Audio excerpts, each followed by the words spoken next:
Bismillahirrahmanirrahim. Alhamdulillahi Rabbil Alameen. Since we're just talking, I'm going to deal with the remnants of an ayah from 2006, or As-Sabiqun. It's about paradigm shift. And what this is dealing with is our situation in African America, or in America in general. The points I want to make is why there's so much of a fuss over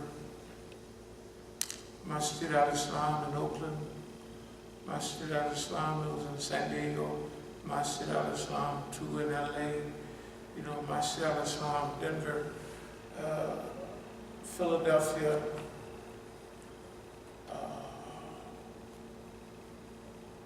all up in Washington and what have you. Well, what's really going on? Well, one part I want to talk about today is what's the roots of all of this? The roots of this is what we've been talking about. The roots of it go back to East Oakland Enterprises. What East Oakland Enterprises was,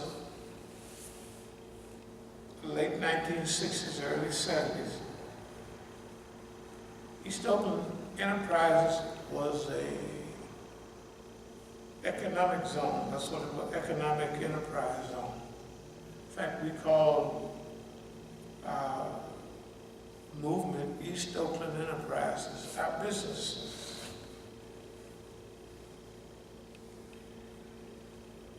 But what we advocated, suddenly, it was our own ideas, but it was a combination.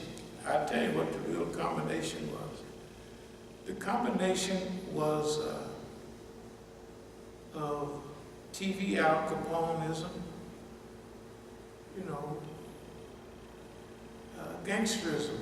We believe that the white man gained power, or the Italians, by controlling their own community. And since the enterprise was alcohol and what have you, that Al Capone had become rich and powerful and lifted up the Italian community through gangsterism. So it was a combination of, let's call it black mafia. That's what some of the books refer to it as. The ideas of black mafia. The other was hints of Garveyism, that which we knew about. But the heaviest of that would be the Nation of Islam, Elijah Muhammad, do for yourself type thing.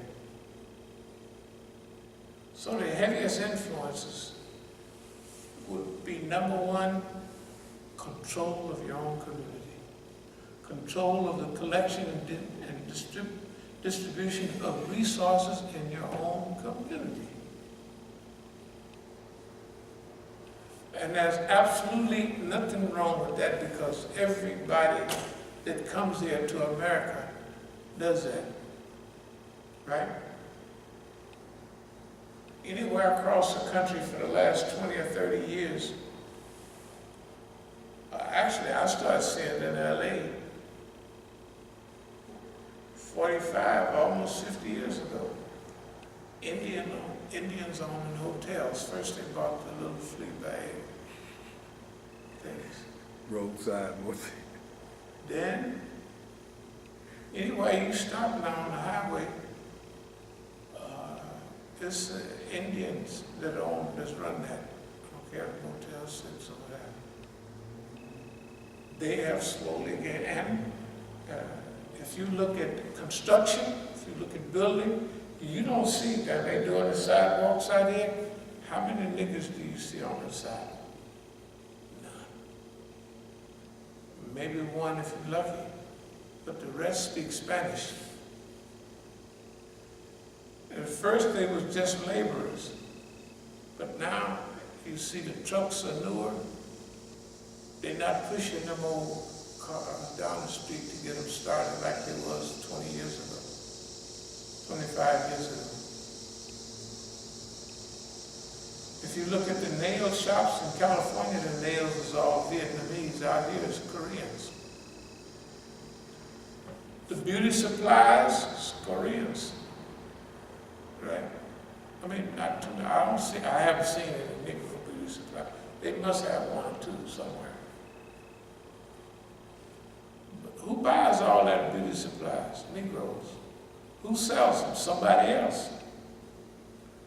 So everybody that come to America, they get them a niche. Anybody been out on the highway, they're gonna see turban wearing Sikhs driving the trucks. They got truck yards. One of my friends lived across from what used to be the old soap factory in Oakland. Sikhs. Many of the drivers going across the country are Sikhs. Everybody lock into one thing first. When you lock into something and you get control of that, then when you go into something else, I started off selling marijuana. And I got the expertise in that. And I knocked it. But when I moved to anything else, I knocked that too, just like that. I had the expertise and ready. So independence is something that everybody moves toward. You have to have some economics. You have to have a power base to have some independence. You have no economics, you have no power base, you are dependent and not independent. People tell you what to do if you're dependent. Now, if you look at the Islamic centers, and if you look at there's a big push. You go back, let's say early 80s. There's a big push going on. At that time, the chief was still, everybody was trying to get up under the Negroes because the Pakistanis and the Arabs, everybody come here, they were being friendly towards Negroes because they were shocked that it was an Islamic movement here. Okay, but right away something happened. There was a big push by the government to destabilize, like Imam was at Imam, destabilize it, control it, and destroy it. If you look around anywhere, you've been to one of their centers in the United States, anywhere, you don't see any focus, you don't see any mission orientation. They're giving some off-the-wall khutbah. It has nothing to do with what the chief started with, Remake the World, 1976. Okay? So they destroyed or destabilized all of our movements, whether it's the Al-Islam movement, Islamic Party, don't make no difference. They destabilized all of them. Then they sucked all the writers. Look at some of the writers, that's what they've done, all of them. They sucked our people out of them. All the speakers, they sucked them out. Pretty soon, the Islamic movement in the black community died. And with that death, the death of the ideas, the hopes and the dreams and the aspirations, the attitudes, the ideas, right? The momentum was broken. Then, like Sherman Jackson and what's the name? Zaid said over there at Howard, right? That they had substituted, that black people had substituted the immigrant community, right, for the white man. That's what they said. Both him and Zayd was there. And both of them know me very well. They didn't say that, Imam Musa, we know you know a lot about this, but you give us 5 minutes on that subject. Because we ain't qualified to talk. We helped destabilize the black community. And we helped nurture the inferiority complexes, right, that black people have. And that, especially Zayd moved to Oakland, especially to help Hamza Yusuf. That was his mission. Everybody could see it, everybody knew it. So, why has the police system been so mad at us all the time? It goes back to the very beginning. East Oakland Enterprises. The European, when the white man looked and saw what we was doing, he said, oh, no, we don't have none of that.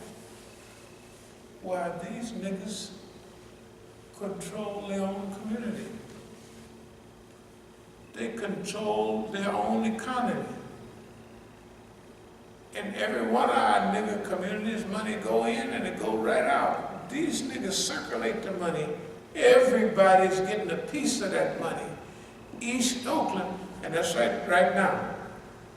When these clowns, Mukhtar and Khadijah and them, what they hollering about, the police is the one got them hollering. These niggas is dangerous. They're the most dangerous. Number one, why? Because the niggas is independent. Independent at all costs. They're not only just independent, they independent after target, super targeting.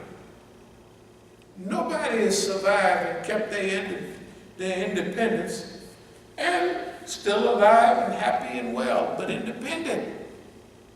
See, the main thing is independent. There's a high cost of independence. And when they recognize that you're really independent, they do just like you do on all the news, everything. What's the attack on Iran about? Well, we said that you guys, everything's going your way, and they can't stop it. So we might be able to stop it, but whatever we're going to do, we're going to make you pay a high price for your independence. You're not paying a high enough price. That's what the white man is doing with Iran. With us, that was what he was saying with us. Hey, nigga, we haven't buckled you yet. Well, we're going to do the best we can. But whatever you do, you're going to pay a high price for it. That's what they thought we was going to do. So now we have a historical exposure of the systematic disenfranchisement of the Negro. Everybody else, it worked. Destabilized, disenfranchised the chief. That's not a small feat. That's a whole community in every city in the United States. No effect. No effect as those that don't exist right now. Right? Tell the truth. Do you feel or do you hear any influence that it has on the Islamic movement in North America? None. How is that possible? All of those people.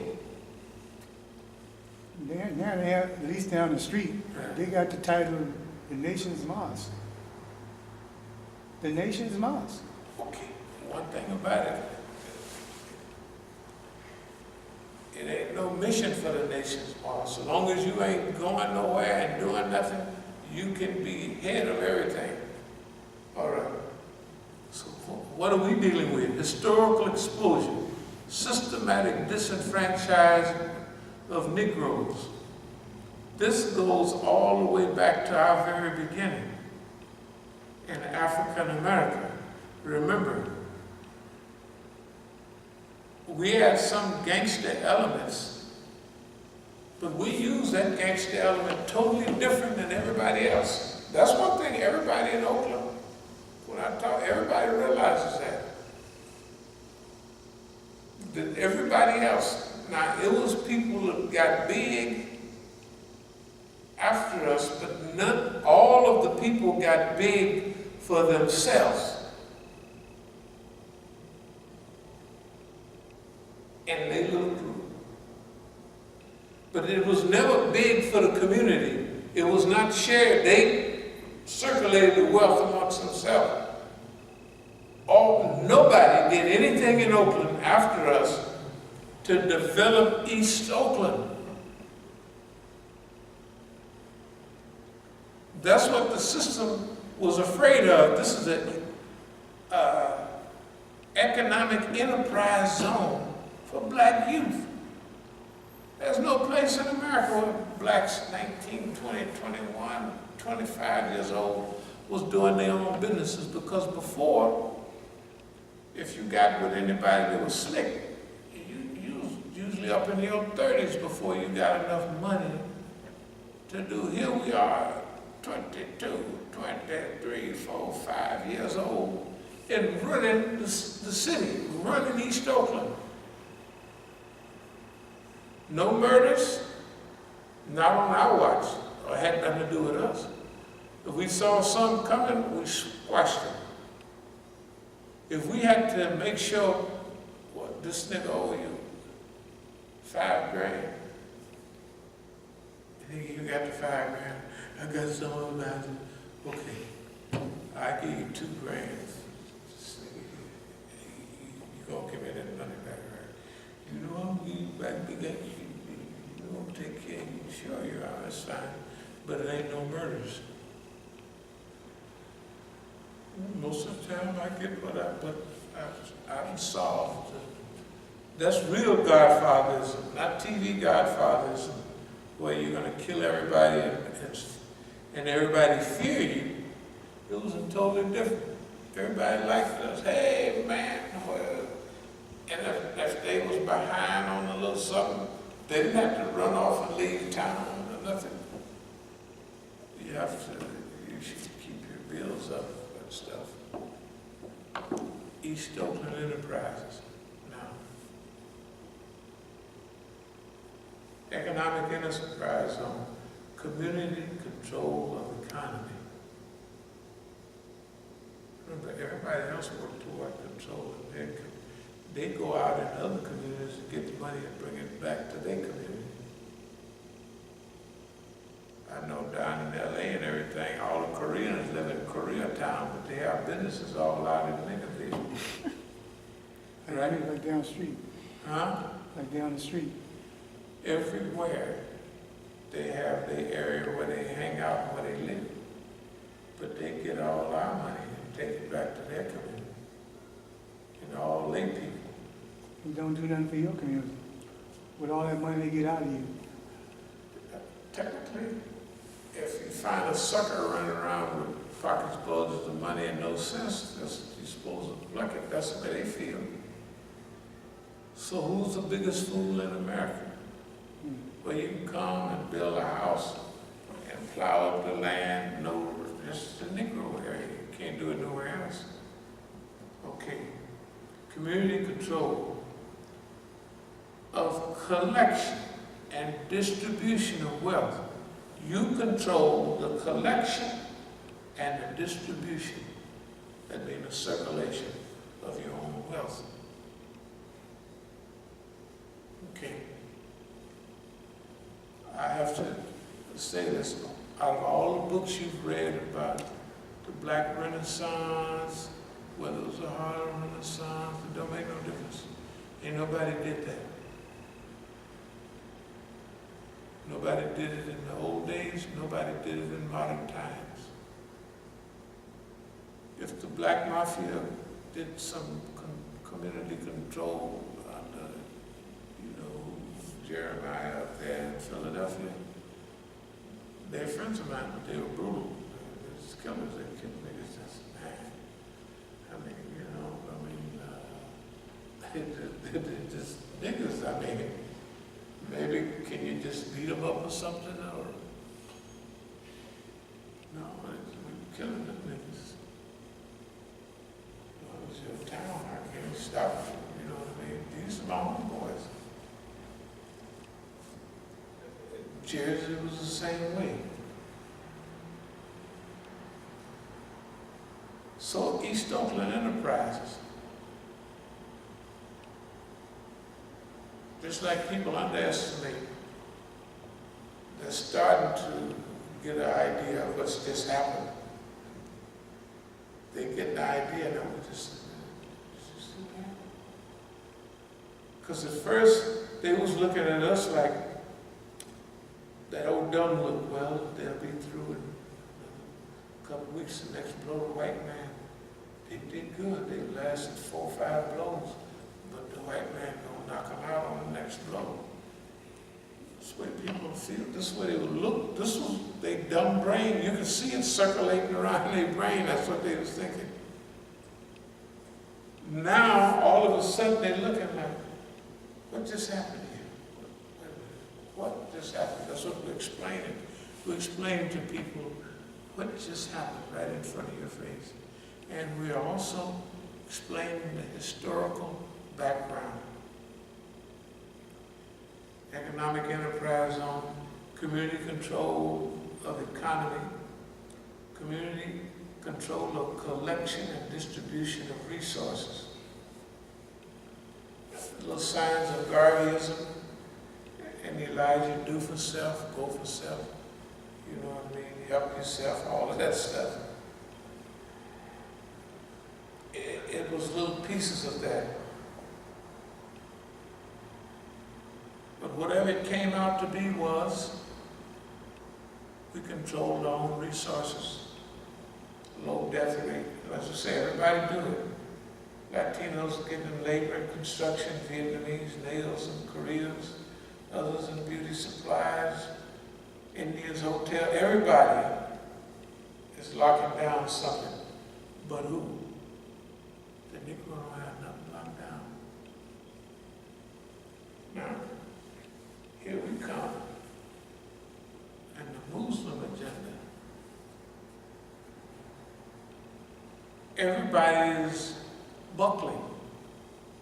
Brooklyn is buckling. New York is buckling. Everybody is buckling to immigrantism. And the government is managing it all. So